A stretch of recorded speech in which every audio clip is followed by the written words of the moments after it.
Hi guys, and welcome back to Autism Journeys radio show and podcasts. This week I'm lucky enough to speak with Davida Hartmann, who is Clinical Director and Principal Psychologist at the Children's Clinic and at the Adult Autism Practice. She is an author of a number of autism-specific books offering support to autistic children and to autistic young people. I'm absolutely delighted to speak with her today to gain her perspective on working with the Irish autism and autistic community specifically. Davida, thank you so much for agreeing to have a conversation with me today. Oh, thanks so much for having me on, Sharon. Thank you. I'm very excited to speak with you. I can't wait to gain your perspective from an Irish perspective, I suppose, because I've had so few absolutely amazing, but nonetheless so few Irish guests on that I can't wait for this. So we'll get started if that's okay. Great. So can I ask you, Davida, where did your passion for autism first develop? Well, it's funny because, when I think about my passion for autism, it like over the years, it has grown and grown. And particularly at the moment, a lot of the passion would be around the autistic advocacy work that actually autistic people are doing has really kind of brought out a huge renewed passion. But I think when I think back about my early, where it all sparked off was, I did, I taught in a few different schools before my training as a psychologist. I did some learning support in a few different schools, a DESH school, a special school for autistic children, and a school for children with mild intellectual disability. And each of those schools had autistic children in them. And it was a really steep learning curve for me in terms of me realizing that I knew absolutely nothing about autism, and also a really steep learning curve in terms of I really did a lot wrong, but then what was very positive was by learning, when you learned actually how to communicate in the right way or support the children in the right way, that there would be such huge positive gains. But also, to be honest, I saw a lot of bad practice, really, from the benign to children just being ignored in the corner to, more negative kind of inappropriate practices where children were taught to stop flapping and, make eye contact, all those kind of things. So, which at the time I wouldn't have known was, at the time there wasn't as much autistic voice around those things, but felt, always kind of felt a bit uncomfortable. Yeah. And then when after I did my training, actually, because I was thinking about this, that when because my first job then was in Beach Park Services, which supports autistic children and families in Dublin. And there was this amazing preschool teacher called Mary McKenna, who actually now has started working for the Children's Clinic, doing support for families who have preschool children who have had an autism diagnosis. And when I went into her preschool class, so I think that she was the teacher of the first special preschool class in Scoilmhuire in Dublin. Okay. And she was just so kind, and she brought it all back to the child, and she followed their lead, and she listened to parents, and she didn't have the token charts, and she didn't make them sit down, and she didn't come at it from a point of view of, we have to manage these children. These children have to behave in a certain way. She treated them all as individuals and very kindly, and they made such enormous progress, much I would have thought much more progress, and were much happier, and the parents were happier than in other environments that I'd seen where there was much stronger emphasis on, correcting behavior. So I think that was the start of me realizing, oh, do you know what? We need to retain our kind of kindness and humanity here. Just because someone has an autism diagnosis doesn't mean that they need a whole new program of supports or very intensive supports. So I think that was the start of my my interest and passion. Yeah. Fab. You're very lucky, Davida, to have met somebody with that innate Yeah, understanding and kindness, to be fair. exactly. Yeah, no, she was wonderful. Yeah. Good, good. And I think that a lot of the other, the thing is that in my experience, teachers are wonderful and psychologists are wonderful. It's just that they're working within systems where there was a lack of understanding around autism. And so it was felt, and it still felt a lot, this is what you do, this is how you teach someone who's autistic. But I think that Mary was a bit of a visionary in that, and that she pulled back from that and, really listened to the child. She'll be Fantastic. mortified now when she hears this. She'll be absolutely mortified. She's brilliant. That's not a bad reason to be Yeah. mortified, I suppose. No, it's nice to think, I suppose, I absolutely hear you in the sense that people do the best that they can given the training and so on and so Absolutely. forth. But it's Yeah. really, really good to see that there's some level of progression being made at this point. And Yeah. I suppose we know now that evidence speaks to stopping a child from stimming being very negatively impacting, that kind of quiet hands, quiet feet piece. I'm really glad to see that there's a flip in the narrative around that and allowing for a person to be able to engage in that self-regulatory piece instead, you know. Yeah. It's good. And I suppose the other thing, Davida, that I don't know, have you seen it or not, but the Amy Lawrence TED Talk, Compliance is Not the Goal, is an absolutely amazing TED Talk that everybody should watch. Yeah, I completely agree. Compliance is why are we teaching compliance in this way? And it's actually quite dangerous to teach children to be so compliant, and also makes everybody miserable, and the teachers miserable as well as the students miserable. But yes, completely agree. Yeah. Absolutely. So, Davida, can I ask you then? You are the principal psychologist of the Children's Clinic. So, what's the Children's Clinic, and how would my Irish listeners, actually access this wonderful support? Well, the Children's Clinic, myself and my friend and colleague, Dr. Moira Kennedy, set up the Children's Clinic in 2017, where there was a really strong need at the time for really good best practice autism assessments and autism support. Now, the Children's Clinic sees a range of children. It's not just autism, but myself and Moira's area of speciality would be autism. So, you know, the vast majority of kids that come to us would be autism. Well, about maybe 70%. It's kind of what we're known for. So we're a multidisciplinary team. It's psychologists and speech and language therapists and occupational therapists. And like I said, we do a lot of autism assessment and then autism support. And we have a very strong emphasis again on kindness, you know, we really wanted parents to be able to access assessments and support that was, you know, not just best practice on paper, but also where it was felt that it was collaborative, you know, that they were coming in and that they were heard, that they were understood, and their children were heard and understood, and they got good recommendations for the future. You know, because I think that a bad assessment and bad recommendations at that early stage can set people off on completely different paths. Whereas if they might meet the right team, they get good support, their child is seen as not something to be fixed. You know, they're linked into really good recommendations around the autism community, and good support, kind of neurodiversity affirmative support, can make all the difference. So we really wanted that for parents and for the children that are coming to it. And we have a strong speciality as well in girls, autistic teenagers and autistic girls, that maybe the autism wouldn't be picked up in other places often, but that we would have a kind of more modern understanding of autism. So, and they're lovely, you know, we really make sure as well that all the people working there are kind and are good at what they do, but also, good, you know, the families would have a positive experience. So we're based in Sandy Cove in County Dublin. So that's not going to be accessible for, you know, the majority of families in terms of support. Now we have people coming from all over Ireland for the assessments, and actually particularly now with COVID, because what we do the parent interviews and the parent feedbacks online during COVID. Well, now we give parents an option that they can come in if they don't want to, but actually it's opened up, it's made it even more accessible from parents, because of course they can do the initial parent interview from home and just bring up the child then for the play-based assessment or the cognitive assessment if needed, and they could get the parent feedback at home. So to access that, it's all on our website, so www.thechildrensclinic.ie, and you can make a booking through the website.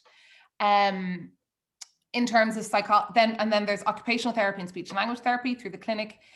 We have psychology therapy, but there's been such a huge demand, particularly in COVID times, that we've actually had to close our waiting list for that, because there was such huge demand, so that children who come through our service would be able to get there. So we're still providing therapy, but you can't necessarily book for therapy, for psychology therapy, through our website because of that. But we're working hard, but there's a big problem with lack of psychologists in Ireland, which all parents know about, because it's the same in the HSE, it's the same in public services, it's the same in private services. So if we could, we would have a much bigger team and be providing much more than we would. But yeah, there's a big problem with training of psychologists in Ireland. Yeah. So that's how that's us, and that's how they access our services. Fantastic. So Davida, can I ask you, what actually then does a best practice assessment look like, and what does best practice support look like as well? Specifically for children. Yeah. So a best practice assessment, I think that the thing is that we need to keep the field of autism is moving so quickly, particularly with the introduction of more and more autistic voice.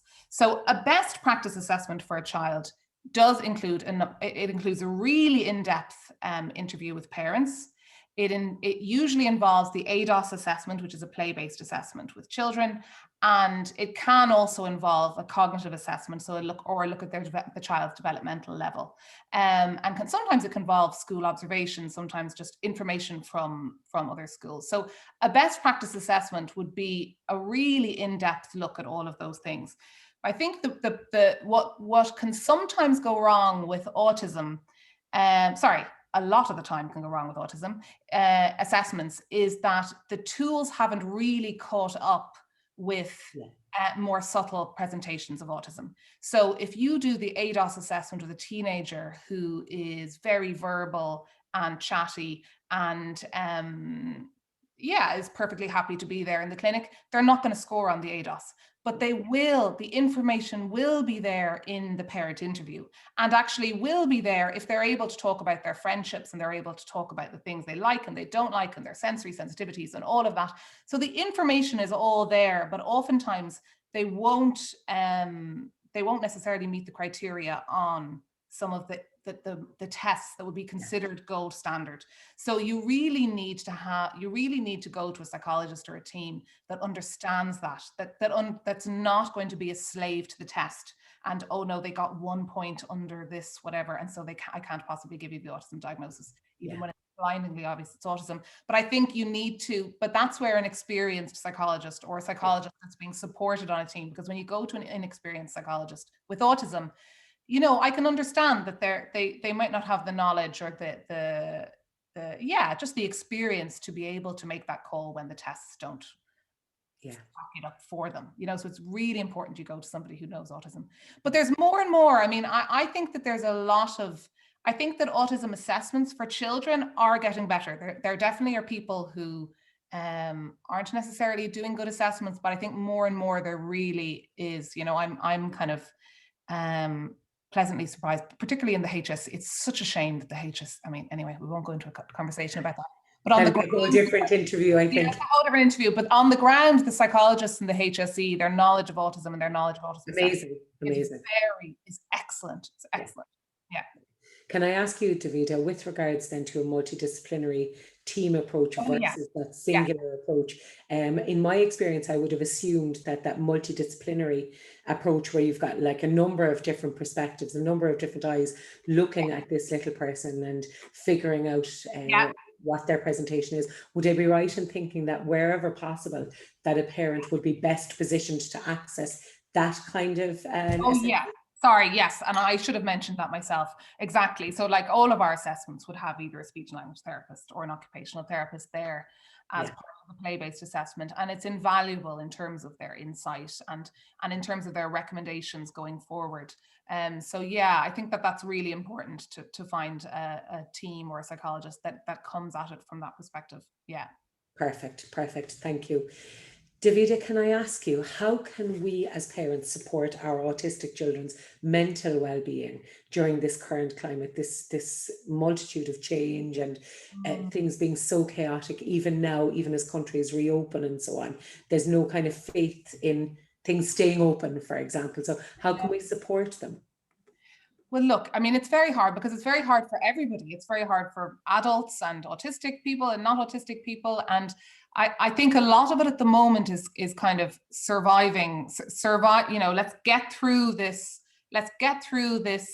phase with as little harm as possible, you know. And I know that a lot of psychologists, for example, are saying that it's not a great idea to start a big new project right now. Or, you know, if there's something that you want to tackle, or something that your child really, really needs help, and you're, you know, obviously you'll give them the help if they need the help, but something that you really want them to improve, that maybe now isn't the time. Now is the time about keeping things really safe as much as possible, you know, really safe, really consistent, you know, providing them with routine, providing them with nice activities, and, you know, not starting a really intensive program, you know, keeping the new things maybe to a minimum. That isn't hard at the moment because of lockdown. But I think it's a hard one. But I think, you know, in supporting children's mental health, it's all about not pushing them beyond their comfort levels. But you see, the difficulty is that I know that a lot of children now are getting very used to this, you know, used to their comfort levels being less. And now, unfortunately, with schools opening and various things opening, but then there's the increased anxiety with those things. Yeah. I think a huge part of it is, as parents, for us to manage our anxiety and our kind of our emotions around them, that as much as possible to try to keep that, even if they're going to be in the home, that they're in a happy environment, that they're, you know, still being provided with lots of cuddles and hugs and nice activities.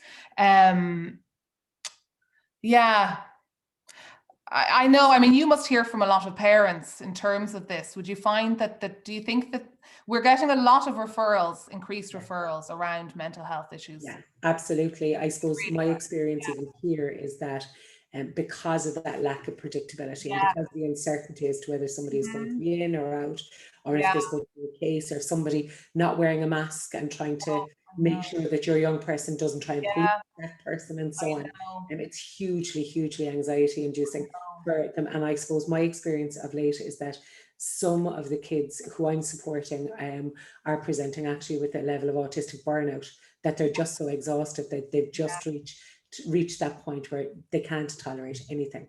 I Do you know what I know. mean? That I they've just know. shut down, and that Yeah. there's this huge need to try and protect them from any Mhm. further dip, so that there's not this huge slip into really, really crisis point of mental well-being. You Absolutely. know? Yeah, I know. And I think it's all these new law rules around, and there's constant information around germs and wearing a mask and not, and all these rules, and then the rules aren't really being followed, which is a very Irish thing, you Yeah, know, or it's like an interpretation of the rules. But for someone who likes following the rules, that's going to be even more stressful. yeah, So yeah, I think I agree with all that. And I think that all we can do, I mean, it's about paring things back, isn't it? And you're right. I mean, if a child is experiencing burnout, what they actually need is, they need that time alone. You yeah, know, they need things to be pulled back. They need the demands to be pulled right back. And I think that sometimes that it can happen sometimes that it's mistaken for, I mean, obviously autistic people and children can be depressed as well. But I think that sometimes those two things can be mixed up, yeah, and that people can think, oh no, they can't spend time alone. They need to go out, they need to go for the walk, they need to do all these things, but actually they genuinely need some time alone to recharge yeah, and then slowly reintroduce things. So I think reducing the demands is huge. I think that really good understand, because they might, we don't, like, there could be a lot of misunderstanding, and they might not really understand what's going on fully or yeah, understand the rules. So I think, you know, really good social stories, and I don't mean social stories that are directive and tell people what to do. I mean social stories that provide information, and that even if you think your child understands why they're not going to school, or why people have to wear masks, or why some people don't masks, I would still be providing them with loads of written information, because I think that once people understand, once children understand what the whys of things, that's one of the things that will help reduce their stress, for sure. absolutely, absolutely. And I suppose one thing that we've done here as well, just in case anybody is needing anything else, is that for teenagers in this house, we stopped watching the news. Yes. And like we record Yeah. the news now so that the adults in the house look at the news at a different time, so the children aren't being immersed even in their bedrooms at night listening to this news go up the stairs, if that makes sense. Yeah, I But that agree. there's none of that kind of absolute overwhelm. Well, there was 500 cases today and there was this many deaths and so on and so forth. So Yeah. it's that, like reducing that kind of information as Yeah. well to protect them in Oh, I some. completely agree. Yeah, because I find that, you know, the kind of myth of autistic people kind of lacking empathy, which is such a huge myth, that in actual fact, I think it's that over empathy, not over empathy, it's that really strong empathy for all these the suffering that is out there at the moment. And I think it's just too much to be listening to the news all day. I completely agree. Yeah. Thank you, Davida. Can I ask you, how can we ensure then that our young people don't become overwhelmed as they re-enter the school environment? And I suppose I'm thinking as well of September time, so that they're going to have a break in the summer. Yeah. School isn't going to be, we'd say that re-entry into school is going, there can be no certainty around that either at the Yeah. moment where we're at. Yeah. So how can we support them so that they don't become completely overwhelmed as they re-enter the school environment again? Yeah, so I think there's a number of different things. I think you really need the school to need to be on board in terms of, there's going to be a huge piece there in terms of the school, because we can say, I think the more traditional responses would have been, oh, we're going to teach resilience and we're going to teach, you know, anxiety management skills. But I think that really what's going to make the difference is if the school is, you know, for example, would it be possible for there to be a room that is exceptionally quiet that the child could go to in the mornings? You know, it depends, because it's going to very much depend on the child, obviously, and what the child needs. But for example, could the child maybe start a bit later so that they initially, it's all about breaking down. And again, it's like I was saying, we were talking about before, it's about looking at all the different things in the child's environment and then slowly chipping away at the things that might just lead to that build up. So for example, could they go into the school a little bit earlier or a little bit later so that they're missing the big mad rush and noise in the morning?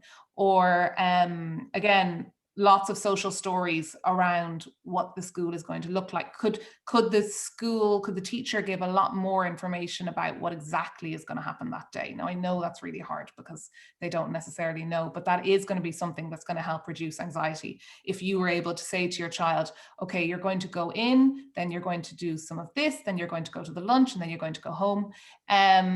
So loads of preparation around that.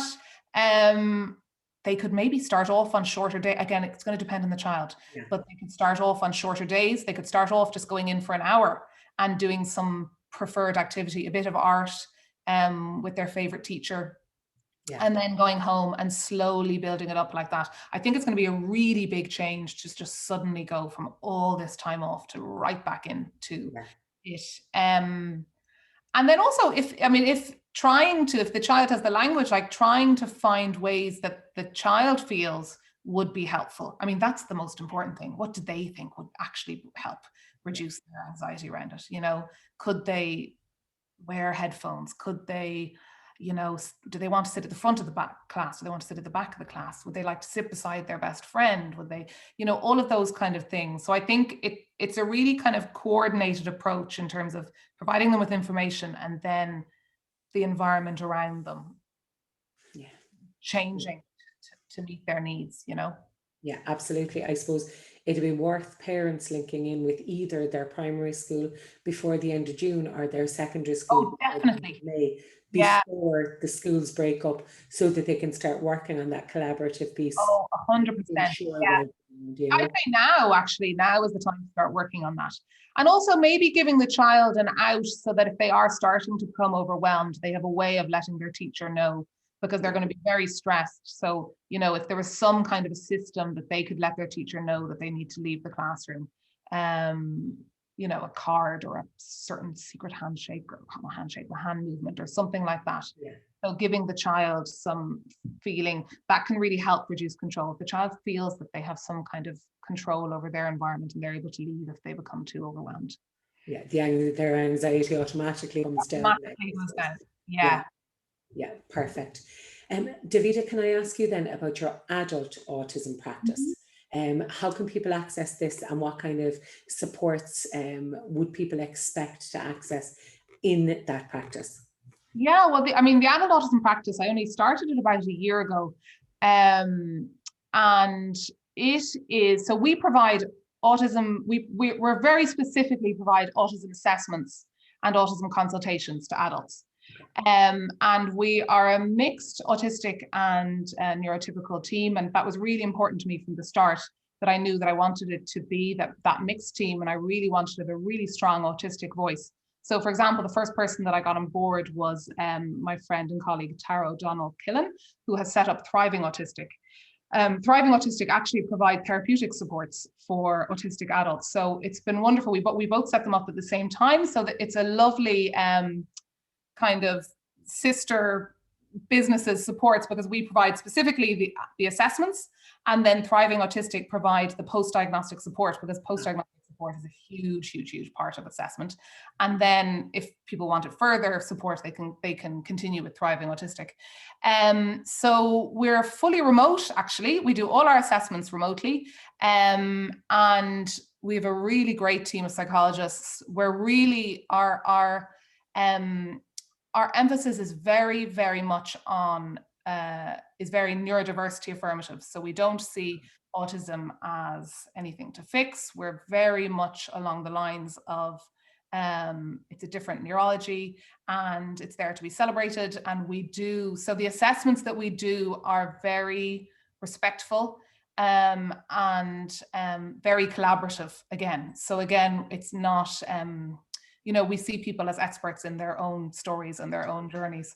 And so we have a really strong emphasis on that. So the feedback is amazing it's been so lovely to get the feedback from the people that come through us. So yeah, that's the adult autism practice. So people, you can book in again through the website. There's a booking page for that. Great. And I suppose, Davida, I'm aware that you're probably very busy at this point, and that you probably have quite an extensive waiting list. But if somebody was to even inquire or look into an autism assessment as an adult, what kind of things do they need to be looking for? What kind of check boxes do they need to be ticking? Yeah. Well, actually, our wait list isn't that bad. It's only about 6 to 8 weeks at the moment. Because we're finding, we've got a great team of psychologists, and people are really happy to do the work. Because it's so new, because the way that we're I suppose it's quite progressive, really. The way that we're coming at it is a very progressive way. So psychologists really want to be on board with it. So our waiting list isn't actually that bad. Yes. But I think if you're looking for, and it's really important actually around this, because it's autism assessments for children have gotten a lot better. There's a lot of bad practice for autism assessments for adults, and starting with people just not being believed. So we would see a lot of people who would come to us who have seen many therapists and many psychologists, and all of whom have said things like, you couldn't possibly be autistic, your eye contact is perfect, or you have a great sense of humor, you couldn't possibly be autistic. No. Or they do a more traditional, or they do the ADOS, which is inappropriate to do with adults. This is it, an ADOS for an adult, do you know? Yeah. So, it's completely inappropriate. So, or, you don't meet the criteria in the ADOS, so no, you're not autistic. And we do really in-depth best practice assessments. And like, the person is clearly autistic. They have all. But it's what we do, what we really care about is we don't look for observable. So we're not looking to see if somebody is stimming or if someone hasn't good eye contact. We're actually asking them, what's your experience of eye contact? What ways do you use your body? What ways do you prefer to communicate? And it's all there. It's all clearly autism. So I think that the thing is that if you're an adult looking for an assessment, you really need to, first of all, I would check the information on their webpage, or and see, are they using, what kind of language are they using around autism? Yeah. Because there's, if somebody is really paying attention to the autistic community and linked into autistic-led research and autistic-led supports, there is a language around it. For example, saying, I'm using autistic person rather than person with autism.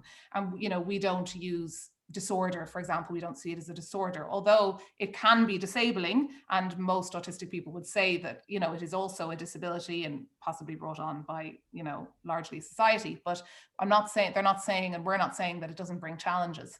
But, you know, you need to check, is that person coming at things from a kind of, as I said, a neurodiversity affirmative point of view? Yeah. Problem. I mean, you can ask them as well what tests they use and things like that. But I think when you look at the language that they use around autism, and maybe try to find, I know it's hard sometimes, but maybe try to, I mean, word of mouth is always good. Yeah. There's a lot of great online support groups for autistic adults, or even Twitter, or, you know, Twitter's great for the autistic community. And ask people for recommendations as well around who have they been to and where do they have a positive experience. Yeah, yeah, perfect. Thank you for that, Davida. Going on a different route, Davida, you've published a number of different books relating to autism.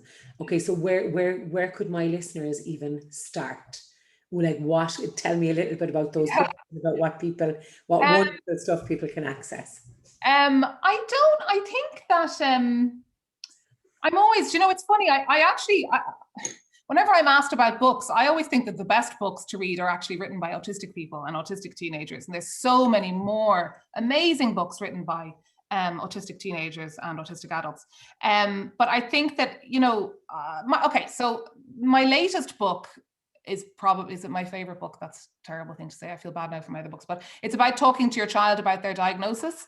But, you know, even if your child doesn't have a lot of language, it's a very simple. So I really worked hard on it being really, really accessible and providing kind of up-to-date information about autism and about how autism is viewed by autistic people and recommendations. So it's not just, it is about talking to your child about autism, but it's also about viewing autism and just autism in general. So I think that that's a nice one for parents. Certainly, see, it came out of, because in the children's clinic, you know, every single assessment was, should I tell my child they're autistic? Of which my answer is always yes. But then how do I go about it? So it kind of takes the stress, because I know it's something that really, really stresses out parents. So it takes the stress out of that and provides really clear kind of information. And I interviewed loads of autistic adults for it, and their advice is incorporated into that. Good. I don't know if they have a preteen. There's a growing up book for boys and growing up book for girls. So if they have a preteen or teenager, those are quite nice for them. And then if they have maybe an older teenager who reads, I have a book called Beating Anxiety, which is specifically for autistic teenagers and autistic maybe older children, with some strategies around managing anxiety. And, you know, I think all of those are great, but actually the longer, even since then, and I know I do emphasize environment and society needing to change in that book, actually, even since that book now, I think if I wrote that book now, I would give way more emphasis on society needing to change its attitude for autism and the way it treats disability and difference in general, because I know now with the autistic adults that I work with, that a huge amount of their anxiety is around societal norms around difference. That judgment piece and that expectation and those demands and so on. Maybe a second edition is in the pipeline. Yeah, exactly. Maybe that's the way to go about it. Because I suppose I know that you're saying that you change things up, but actually I think that it's really good to provide young people with strategies that those kind of books that offer not just the information but also strategies to help support the young person, so you're empowering them from the get-go, is actually really, really good as well. Do you know what I mean? Oh, I know. And they do need to learn those strategies as well. I mean, it is really important, and they're lifelong skills that they can learn, and it comes at it, it's for the young person to read, and it comes at it in a very positive way for autism. So because a lot of other anxiety books aren't necessarily appropriate. So yes, I agree, but it's both, you know, both need to change. Yeah, absolutely.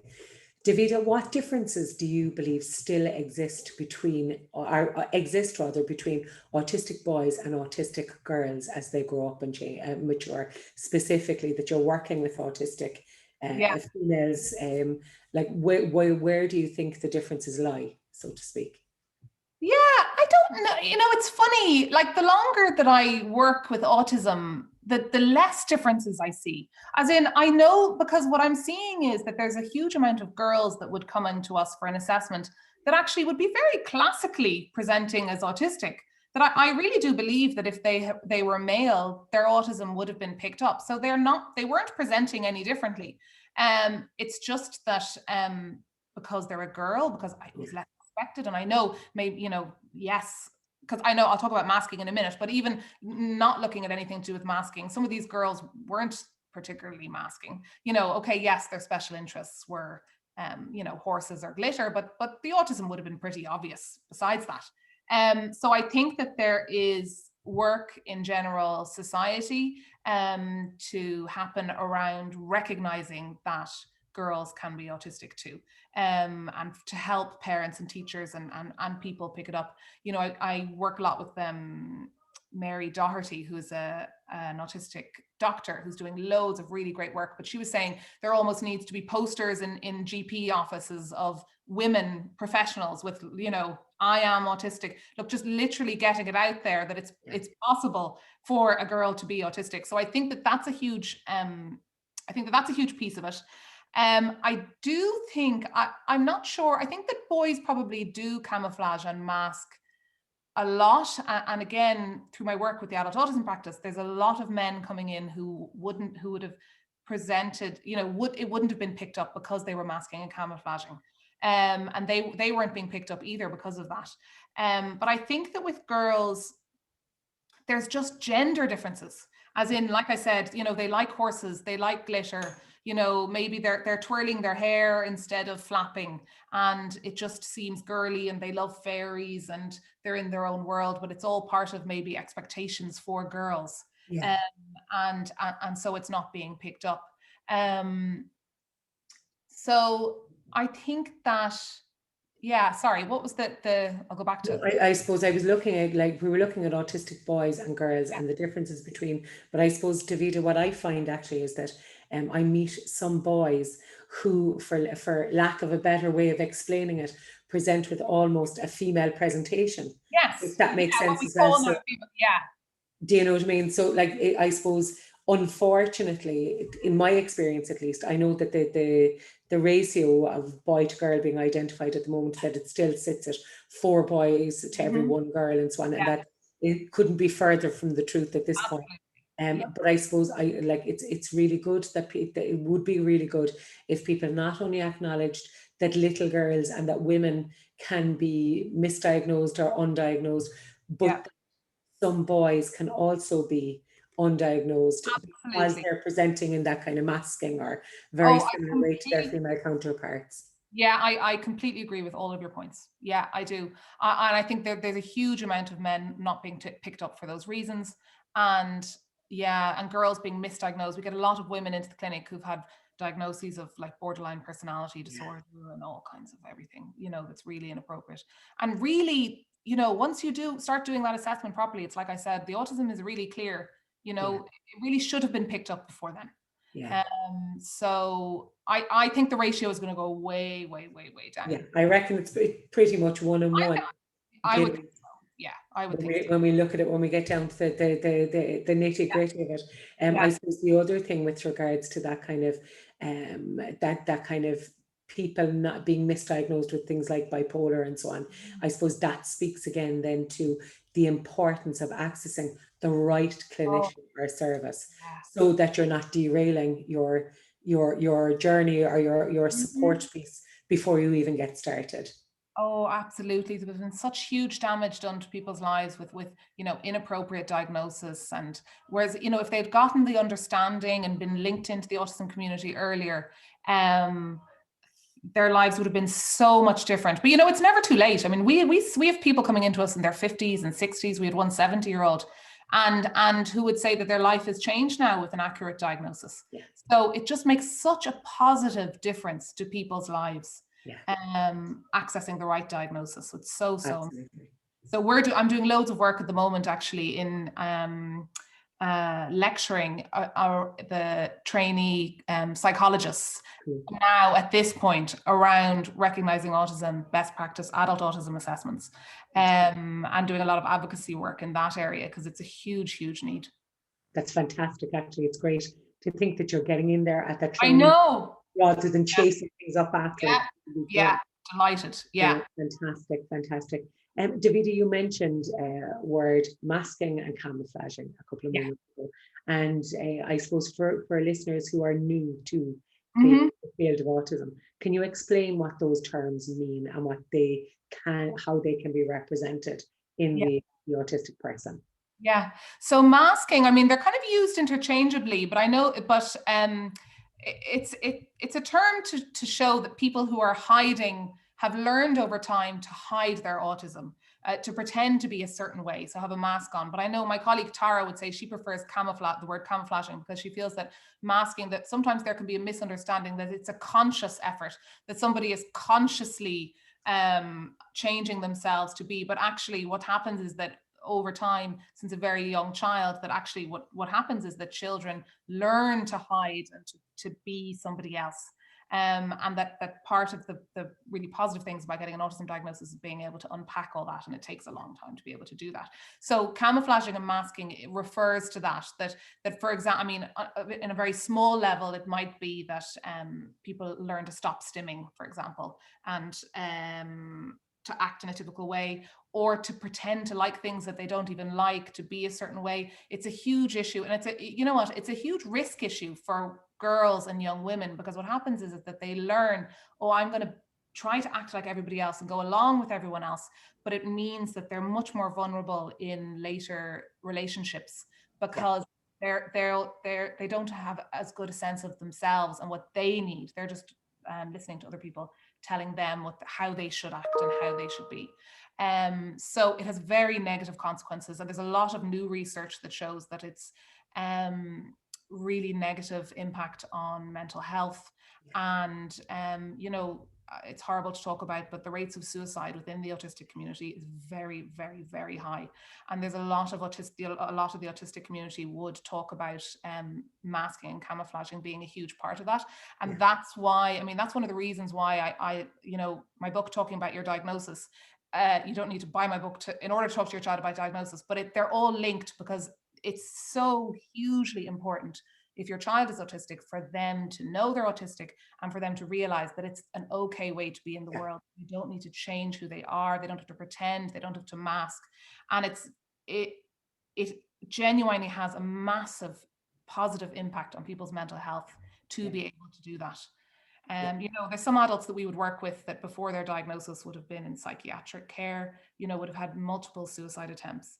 And, through their understanding of themselves and learning that they're autistic, the change in their, I mean, again, there's still challenges. That's not to say there isn't still challenges, but that increased understanding of themselves can just lead to such changes in positive mental health. Yeah, absolutely. I suppose one of our favorite sayings in this house is that it's okay to be your true, authentic autistic self. Yes, exactly. Just be yourself, and that you're perfect just as you are. Exactly. I know that I spoke with Sienna Castellon recently enough, and she speaks about masking actually. But she very clearly stated in that interview and in her book actually that that she has masked for so long that she is now unclear, almost some of the time at least, as to where she ends and a mask in inverted commas begins. So it's very difficult for her to identify her true self, because it's happened unconsciously for so long. Oh, absolutely. And that's a huge part of what Tara, what they do in Thriving Autistic, would be helping people to unpack that. What is the masking and what is their true authentic self? It's so important. I love Sienna's book. It's brilliant. I recommend Fantastic. It's fantastic. One of my favorite books to date. Absolutely. Oh, I love it. Yeah. Such a beautiful young lady then to boot. Yeah. So, can I ask you, Davida, with regards to anxiety specifically resulting from things like masking, how can we best support our autistic family members, students and individuals to navigate this with the least impact? So you mentioned suicidality and so on. How can we support anxiety so that our young people aren't reaching that point of suicidal ideation planning, or unfortunately the act of suicide? Yeah. Well, That's a huge, there's a lot. There's a That's hundred, a huge question. and absolutely, I So suppose I it's a think, huge well, look, question. I mean, for me, the most important, I'm like, if any child comes in for therapy to the children's clinic who is autistic, the absolute first basis is them understanding themselves, understanding their autism, understanding their anxiety. So understanding, oh, I get anxious, or, because of course it can depend. The anxiety could be from, it's so individual, but understanding what they themselves and who they are, and why they feel anxious with, I don't know, if there's too much noise in the room, if that's causing an anxiety, well, why? Because that's perfectly normal for autistic people, and this is how, these are the strategies that we're going to do. So it's around understanding autism, then it's around kind of celebrating and like you said, children learning to be their authentic selves. And while I think that sometimes with anxiety in particular, that people can go straight into, well, it's anxiety, we need to work on deep breathing, meditation, all of these kind of things, where actually, if you start from a point of understanding them understanding themselves and their autism, and everyone around them understanding, and obviously that child themselves might not have the language skills yet to take all that on board. But once they understand their autism and it's accepted and they're accepted and they don't have to be a different way in their own home, that automatically causes a massive reduction in anxiety. And then it's not just in the home, then also it's in the school. So, a kind and understanding school, which is going to allow movement breaks and is going to, has a really firm stance on bullying and does a lot of work around autism acceptance, that's going to reduce anxiety as well. So, and then there's the teaching, the strategies, of course, around, the strategies around managing anxiety as well. But I think they are always the core. If you don't have those, they're like the base of the pyramid in terms of supporting autistic children. And then it's about problem solving. Okay, now in this situation, what actually is happening? What is causing the anxiety here, and starting to kind of chip away at it. No, that's perfect. Absolutely fantastic. I suppose it's those foundational pieces that people need to look at. And once you look at those foundational pieces, all is good. And Supporting once the person to understand themselves first. And I think, sorry to interrupt. And I think a huge part of it is listening to autism. Sorry, I should say, I think that, more than listening to me, if you have an anxious child who's autistic, it's about listening to autistic people and listening to autistic adults and getting on Twitter and listening to them talking about their anxiety and what causes them anxiety and what has helped with them. That is where all the learning is. It's where all the learning is. Like, for me, it's been a huge education. It's all been from autistic adults. Absolutely. You're completely right. The person who is autistic is the person who has the best basis of knowledge around ways to support and around how to navigate these situations that have come up for them previously as well. Perfect. And they're very happy to help. I mean, they really are happy to help. Absolutely. Davida, can I ask you, we mentioned burnout earlier, and not everybody is aware of what burnout is, I suppose. So can you explain to my listeners what burnout is, and do you have any advice around best support for those experiencing burnout? Burnout can happen to anybody, child or adult, but it essentially means that there's just been too much energy given to something that hasn't been beneficial. And with autistic people, it can often lead to meltdown or shutdown, where they need time alone. It's just, everything has just been too much. In the same way that you hear about burnout for people in work, that they've just been working too hard in a system that didn't necessarily reward them enough or give them enough breaks. And it can lead, it's very, very serious burnout, actually. I mean, it can lead to very significant depression and all kinds of issues if it goes on too long. But it's a sign, it's also a sign that something needs to be changed in the child's environment. If the child is getting burnt out, or if any of us are getting burnt out, it's a sign, look, we need to change something here. There's too much going on. Is the school environment the right school environment for them? Are they doing too much activities? Are we expecting too much? Is that friendship group really bringing them joy, or is that just something that we want them to be involved in? It's about looking at the child's environment and seeing what is bringing that child happiness and what is not.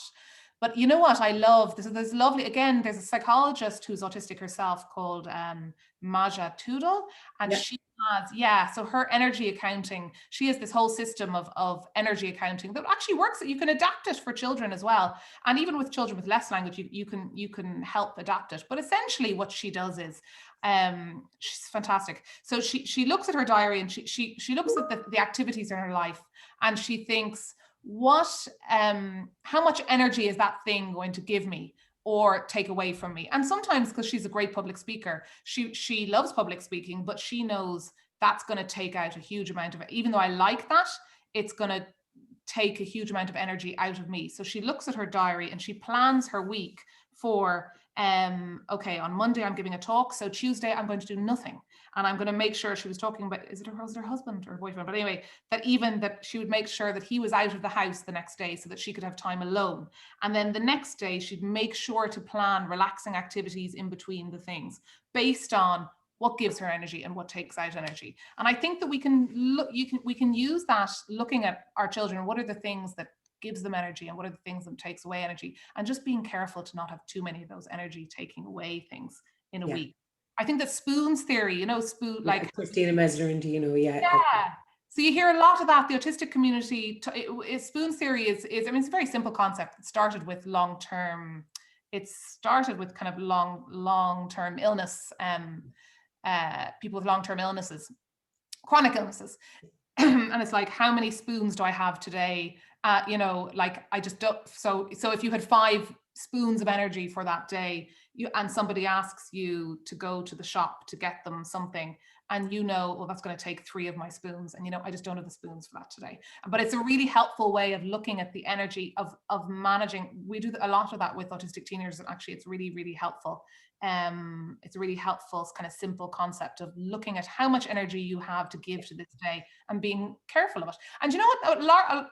A huge part of that is advocacy. So what you're doing is you're teaching your child to advocate for themselves. And that's a huge piece around anxiety that I didn't mention, that the child needs to be able to have some control over their environment and to be able to advocate for themselves and say, you know what, I don't have the spoons to go to whatever. Yeah. You want me to go to today, but I'll go tomorrow. And it's not that you're always letting them opt out of everything, but that they have some control in what's going on in their week. Yeah, absolutely. I suppose we tend to use what charges your battery. Oh, yeah. Because that's a nice kind of a visual thing that can be worked on with both kids and teenagers, because they see their phones or they see their iPads and they can relate to that or whatever. But I suppose what I find actually of late is that lots of kids don't want to go to school, that they're just exhausted. They're absolutely exhausted because there's lack of predictability and uncertainty and so on. And I know that lots of parents find it difficult to, I suppose, to note that and to hear that. And sometimes we feel that we absolutely have to get them into school and so on. But it might be about changing their school day or giving them one day off in the week, like doing a half day or going in a little bit later or whatever the case may be, in order to facilitate that level of tiredness and exhaustion actually that comes with burnout. And sometimes it is about giving a child the time again to batten down the hatches regardless of school or anything else, and linking in with whomever you need to in order to strategize and to figure out what's going to work best for them, so that eventually that they get back to school. I completely 100% agree. I think, I don't know, is it a very Irish thing, but it's like you have to be in school and you have to be in school full time because that's what you do. But school is a very difficult environment for children. Can be autistic or not autistic, and they are, like, exactly like you said, they're exhausted. It's just too much for them. And it's okay to say, do you know what? No, we're not going to go into school today. It's too much for them. You have to protect their mental health around it. Like, what are the benefits going to be gained of sending them in for the full week where they're absolutely exhausted? And they're not going to, and then you're going to reach full school refusal, and absolutely. And the reality is that if they're exhausted, they're not going to be able to access the curriculum anyway. So they're not going to be able to take anything in. So you're best off to listen, I suppose, and to try and keep their central as much as possible as well. And as well, that you're still kind of controlling it a bit. So it's not that they have to reach a meltdown stage and then completely school refuse. that you're managing it so that you're not getting to that point exactly, you know, by having shorter days and by, you know, all of those kind of things. So you're listening to them, but also you're still the one, you know. Yeah, absolutely. Absolutely. Whether they're going in or not. Come here. I don't know. I've yet to meet a parent who has full control, to be fair. No. I don't, absolutely. I have no control over my children. No. And you know, that's okay too. That's okay too. Davida, can I ask you, I suppose I'm very aware that autistic females oftentimes present with eating disorders, and that some are actually identified then as being autistic following their eating disorder diagnosis. So how can we unpack this and kind of help ensure that these females are identified before that point of crisis? Yeah, I think it's a really hard one. And I think that I think it goes back to what we were talking about, that there needs to be more of a public campaign around with GPs and teachers and all, you know, all of those kind of people around how autism can present in girls, and how you know, you can, like going back to, you can have eye contact, you can be very, you know, you can have to be chatty, you can be sociable, you can be all those things and still be autistic. So I think that a huge part of that is just recognizing that girls, you know, that girls can be autistic, and that and kind of unpacking that real typical old-fashioned view of what autism should look like. But I think even within eating disorder support, I think there's still a huge amount of undiagnosed girls. I mean, I know there's call for, you know, that all girls with an eating disorder should be at least screened for autism, and I would really strongly you know, support that. Eating disorder isn't necessarily it's not my area of expertise, but I certainly would see a lot of girls that would have come through an eating disorder, or you know, would be at risk for it in the future. And it looks different, and they need different support. So in the UK, there's this new organization called Peace Pathways that's very specific. I think it's Peace Pathways or Peace, it's anyway, PEAC. Yeah, anyway. But they're specifically for autism and eating disorders. Okay. And now they're not in Ireland, but actually their website is very good. If you Google them, you'll be able to find them. Their website's very good in terms of support. So I'm hopeful that, I mean, I think that's really what's needed. I think that there needs to be a specialist autism and eating disorder support. Yeah. I went off from your question there, but I think, I think just general knowledge about girls, and you know what, it is getting better. Like, I think that autistic advocates are doing a huge amount of work, and the shows like this, like there is more and more, you know, people that would have watched that, because that's most of the people that come to either the children's clinic or even the adult autism practices. They've seen someone, you know, they saw someone like Sienna talk and thought, wow, that's just like my daughter. Or, you know, somebody see it and they recognize their niece, or, you know, so all these kind of female autistic advocates like Tara and Fiona Ferris and all of these people are doing such great work that, you know, I think that I'm hopeful that things are getting better. Yeah. Yeah. Hopefully things will get better more quickly into the future. I know. Well, I think in Ireland things seem to take so much longer than what it might be necessary to take sometimes. I know. Hopefully, I suppose I'm mindful of the fact that I've met with a lot, like with a number of young girls who have presented with different kinds of eating disorders over the last year or so. And I suppose it really strikes me that if these young people had an understanding of themselves, and if people around them knew that they were autistic, earlier, I think that they wouldn't have reached that crisis point, essentially. Do you know? I agree. I completely agree. And it's difficult to see a young person struggle because of their autism being missed. I know. Yeah. But I suppose I at least into the future, please God, things will start to progress much more quickly. And I think that oftentimes Ireland tends to follow suit based upon what's going on in the UK and so on. Yeah. So hopefully they might follow suit with regards to this Peace Pathways website as well. Davida, can I ask you, what are you currently working on? So do you have any new books? Is there any talks coming up? Is there any courses that my listeners could sign up for? Or I have a few things. So at the moment, we've just started work. So there's a new book which we've signed the contract for. It's with me and the team at the Adult Autism Practice, a few of us on the team, and it's specifically on adult autism diagnosis. It's on best practice adult autism diagnosis. Of course, coming from a very neurodiversity affirmative way, because that's who we are. So it's a mix of autistic people and neurotypical people writing the book. So we've just started on that, but it's really exciting. So we're just really, I'm just really pleased because, again, like I said, we see such bad practice and how negatively that impacts. So we're really excited about that. So we're writing that at the moment. I'm doing a lot more work. I've kind of become more affiliated with the School of Psychology and UCD. So doing a lot more work there around research and training the psychologists there. Again, around a more modern, and again, it's not just it's around the master's student level as well. So it's really getting the word out there about listening to the autistic community and, more modern ways of looking at autism. And I'm just starting. So there's this charity called Gig. It is autism related, but there's a charity in the UK called Gig Buddies, which is a Brighton-based charity. I don't know, have you heard of it? You probably haven't heard of it. What's it called? Gig Buddies. Gig Buddies. But I think I've heard of it actually. Yeah. So they're brilliant. I just love them. I wanted to bring it over to Ireland for so long, but I've been too busy. But I said, look, I'm just doing this now. It's happening.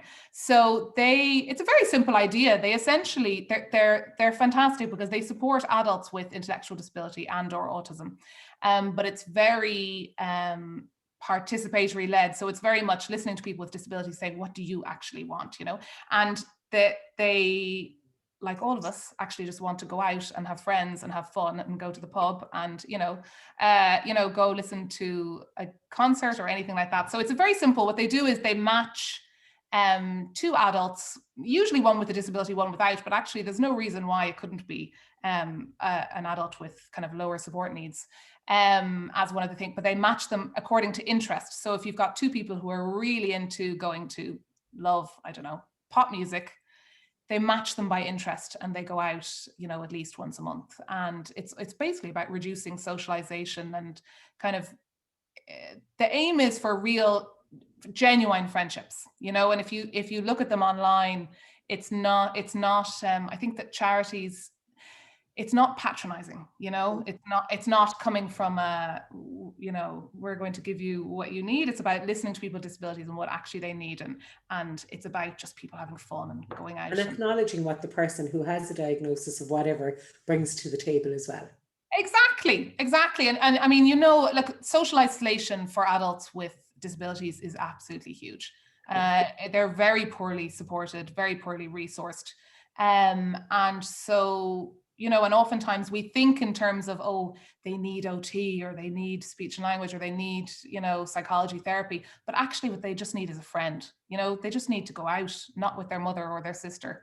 They just need to be engaged with the community. So I'm bringing that over. You're bringing that over?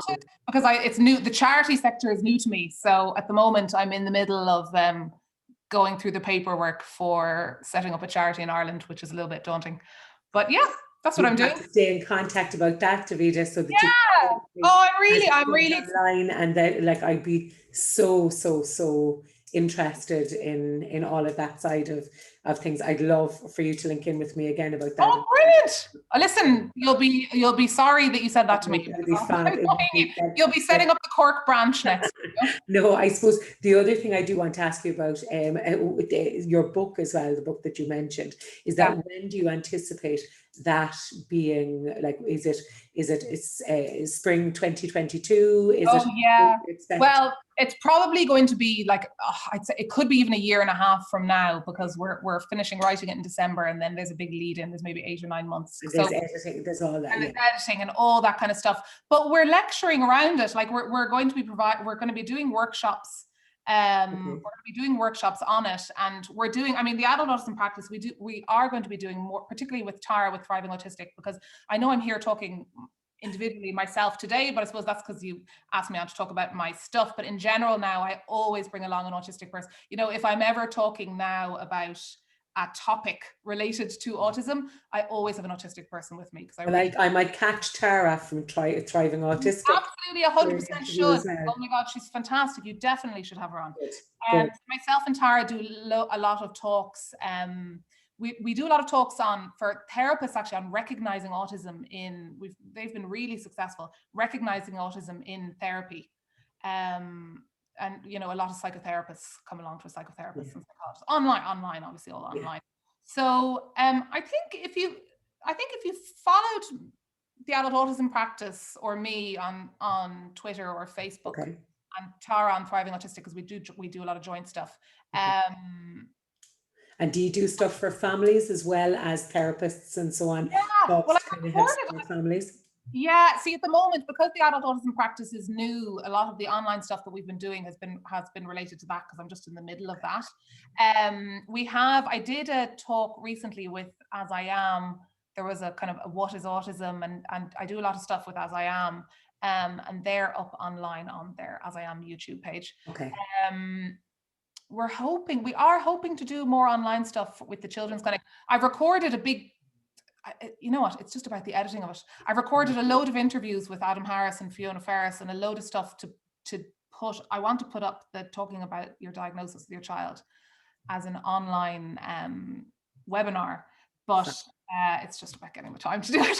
I know it's so busy, but I suppose I suppose it's important for you to recognize how fantastic those resources would be for families and for people as well. So I get that online is the way to go absolutely as well, though. So hopefully in the shorter term you'll have the opportunity to do some of those kind of things. Davida, you'd be glad to know you've only got 2 questions left. Can I ask you, what advice would you give to an adult considering going about an autism diagnosis? Do you know what? My advice would be, if you're considering it, definitely do it, because and I'm not just saying that because, I mean, it's a hard one, because obviously my business is the Adult Autism Practice, but my experience of knowing autistic people who've gone through the autism diagnosis is that they're always so happy that they did it, you know. And if you go to the right person and you go to somebody who's going to be respectful and kind and listen to you, and it's a positive experience, that it can be really, really helpful. And look, if you're not autistic, you're not autistic, and at least then you've talked it through with someone, and you'll always hopefully leave with greater understanding of yourself and where some things might fit in. In general, the vast majority of people that come to us who really, really strongly believe they're autistic are actually. I suppose, rather than sitting there thinking about it and wondering and doing it. Exactly. Yeah. We do consultation sessions where you don't have to do the full assessment. You can just come and talk to a psychologist for a 1-hour session to go through all that. Good. And they'd help you figure out whether maybe it would be a good idea, if you wanted to go for a full assessment. Yeah. Because of course, in the autism community as well, self-diagnosis is completely valid. You know, there'd be a lot of autistic people would say that, I've done a lot of research. I know myself better than anyone. I've looked into it and I really believe I'm autistic. And, I think there's oftentimes, like I said, the vast majority of people who come into us who... 100%. I absolutely get that. I would see it as valid. If people want to self-diagnose, then that's absolutely up to them, Yeah, absolutely. Davida, can I ask you then finally, what is the most important piece of advice you would feel that you could give to somebody going through or supporting somebody on their autism journey? I think the most important piece of advice I could give is actually to listen to autistic people. Really listen to autistic people, and I think that there's kind of there's people who talk about autism like me, which would be like the autism community. But when I talk about autistic community, I really mean people who are actually autistic themselves. Yeah. And I think it's so important to listen to them. And there's so many more avenues to do that. I mean, there's blogs, there's shows like this, there is Twitter. Twitter is enormous. There's a massive autistic community with the hashtag actually autistic. There's books, there's videos, there's YouTube, there's load. If you look at our website, theadultautism.ie, we have some resources on that with a load of autistic voices. But I think it doesn't matter if you're an adult considering an assessment or you have a child, that is where all the learning is going to be. Books written by autistic people. It's the most important thing, because once you understand all that, because the thing is that because what will happen is that they'll be taught, if it's your child, that they'll be talking about things from a lived experience. They'll be talking about things that you'll see, oh, that's what my child does. Oh, that's why they do that, or that might be why they do that, of course, because obviously there's always individual difference. But that would be my main piece of advice that I would always give.